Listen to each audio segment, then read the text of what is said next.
And now you can shoot bigger shots across the wall that you know they can't impact that are higher up. I think her change is probably the best one out of all of them. You have just heard the coach of the running world champions, SSG Lycan. In this video, we'll talk how Hibana can open up 2 reinforced walls, as well as have still 2 pallets left. She will be able to destroy the Impact Tree King, as well as Aruni.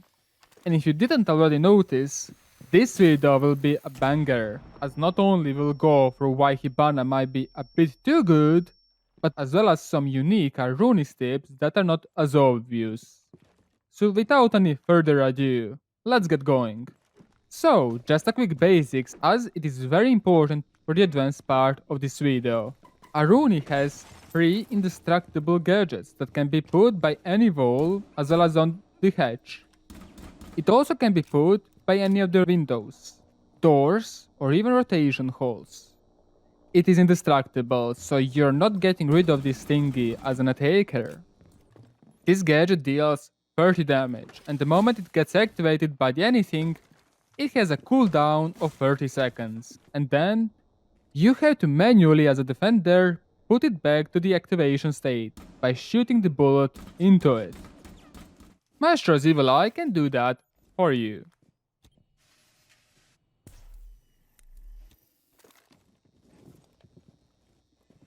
Okay, that is all the basics. Let's go to the advanced part of this video, and let's start with the Aruni.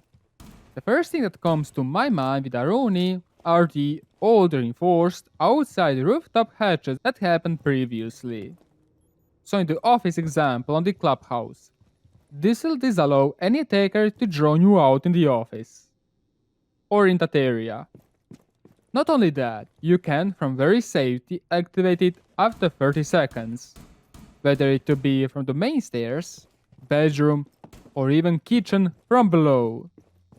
This will make the objectives near the rooftop hatches or just standard hatches easier to defend, as in these situations, reactivation is the easiest. It is important to know that you cannot Aruni trick, so if it gets activated, you cannot take it during the cooldown. As you may have noticed, Aruni is basically Capcan, Mozzie, Jager and Vomai at the same time. She's very similar to Mozzie because she can deny windows and the head drones as previously mentioned. But she also has the ability to make the rotations, which will make her probably one of the best solo key operators. You can pair all the utility up with a proximity alarm or barbed wires, which will essentially lock or alarm 5 different paths for the attackers to push you. And yes, the arm ability can destroy the hatches. Aruni will be extremely strong at the late pushes. Let's say if you have put 2 of these by the maintenance walls of the theme park on the throne, and attackers manage to open up these walls.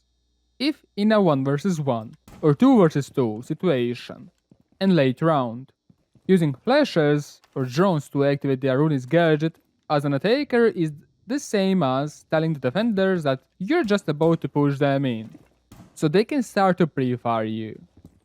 Or you can rotate all the way towards the blue and lose around 40 seconds to do that.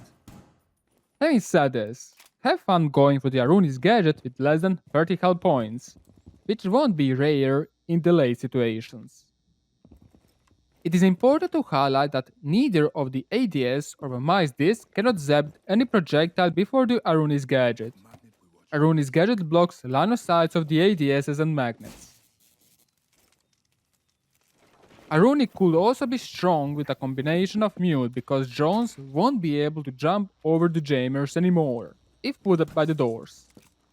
Maybe a very situational trick is to put the Aruni's gadget on the reinforced wall and have someone stick with that wall till a hard breacher starts opening it. That way, due to the defender being close to the gadget, the laser won't appear. Therefore, the attackers won't be able to throw a flashbang or anything onto the lasers to deactivate it. However, this means that the defender who is sticking by the wall is an unknown position and can be easily fragged out. there are a few more tricks with the Aruni, but I will leave that for her operator guide, where I will be able to bring even pro-layer clips. And if you would like to see one, let me know down in the comment section. As for the counters, Yana is a pretty solid counter as her Geminis activate Aruni's gadget.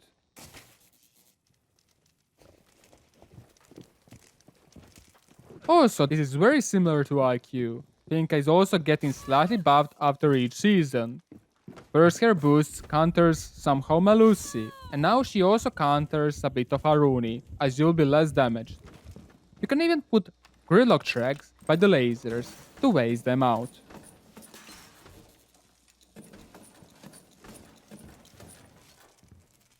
Okay, Hibana time. And let's go immediately to opening one set of the walls as well as the hedge, and still be able to counter the Aruni with the pallets. We'll go over impact tricking after this. So this all means you can use 8 pallets to open the wall. And then with 4 more you can open up the hedge. That leaves you with 6 more pallets, which can be used for the Aruni's gadget, or even for another hatch, and then for the Aruni's gadget.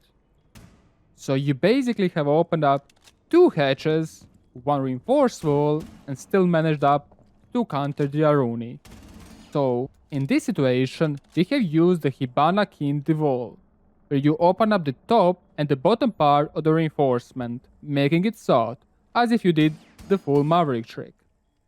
In the top right corner, I have explained how it works for the other operators like Maverick or Ace, so if you're interested, check it out.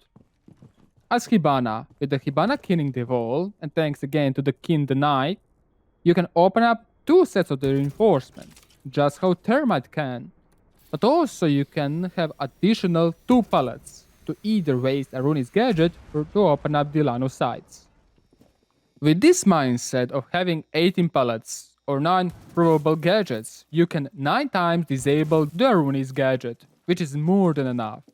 Most of the time, disabling it once or even twice is all what you need in the entire round. This is the same reason why impact tricking is no go anymore. You can try to open up the kitchen, clubhouse hatch 9 times, and just 2 out of these 7 you had to succeed. That means defenders had to use 6 impacts to disable you to open it. I'm not going to mention how hard it is to impact trick once against the proper teams, but now you had to do it 6 times in a row. Sure, impact tricking will still get some Xeros, but Hibana will have enough to open up the other 2 hatches with the kitchen hatch if you impact trick her 3 times. Now, this is going to be the same thing as the walls, but let's listen to the introduction clip once again. Only shot like a double shot. You're talking about that her doing that 8 times. You can find like little spots across the wall to like blow those up. So then the defender's forced back away from the wall. And now you can shoot bigger shots across the wall that you know they can't impact that are higher up because of the fact that you can like lay prone and like shoot their feet and stuff. So that's also on the church wall. Like I'm already thinking about how awful the church wall will be. I think her change is probably the best one out of all of them. Sure, with the open bottom holes, you'll have somewhat easier time to impact check it as a defender, just like how you can easier impact check Ace than any other hard breacher.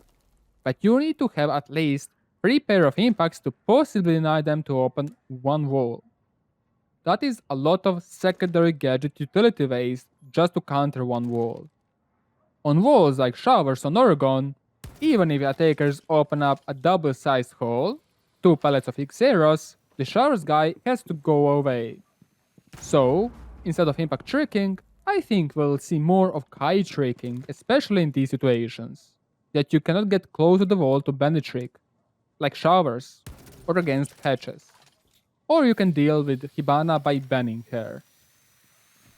About the Jager rework, I wouldn't say nerf, but a rework. That will definitely help out destructor teams that know how to push a specific guy in a perfect time. Okay, you can have ADSs over here and shield over there, okay? So they raise the ADS ones, and then as a smoke, you can smoke them off. So that means they won't be able to push and destroy the deployable shield. And now the question is, how long this smoke canister lasts? 10 seconds, enough for the Jaegers to reactivate it, right? And you have 3 of these. So basically, you can replenish with the smoke canisters the ADS. So in these situations, I think Jaeger could be even stronger. You don't even need to play with the smoke over here. You can play with the smoke like over here, and then simply throw a smoke grenade over there.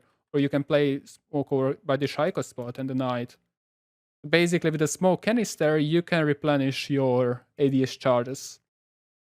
Let me explore this slightly a bit more. Yellow stairs on Consulate. Smoke with the 3 ADSs there, which is not uncommon to see.